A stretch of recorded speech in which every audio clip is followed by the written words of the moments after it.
All right, Meg, thank you. More than 3,100 people. It is certainly a sobering number, but that's how many Americans have died of COVID since President Trump revealed his positive test just 5 days ago.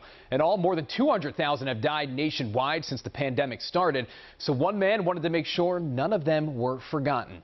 WJZ is live at 5 o'clock. Stetson Miller explains he turned to social media for the Faces of COVID Twitter account. Stetson.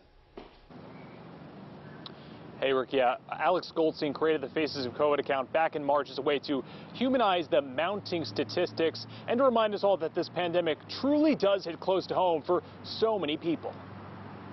Dariana Dyson, age 15, of Baltimore, Maryland. Arlene Chesley, 78, of La Plata, Maryland. Stephen Murphy, 66, of Olney, Maryland. These are the faces of Marylanders who've lost their lives to COVID-19.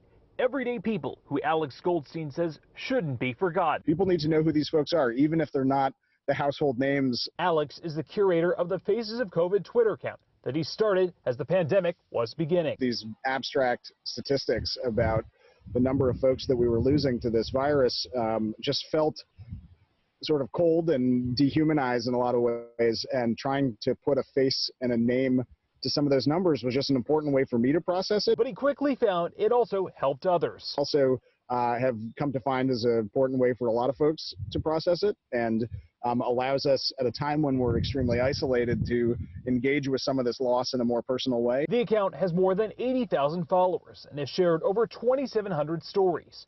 He not only finds the names from local news outlets, but also gets messages from grieving family members who want their loved ones to be remembered. Even the simple act of seeing your loved one's death acknowledged in a public space where other people can comment and offer condolences actually becomes very meaningful. Alex says it's dangerous to forget the people who've lost their lives to the virus, and their names and faces should make us all think about if we're doing enough to save lives. I think every one of these stories really begs that question, which is what else could we have done to have prevented this person from dying?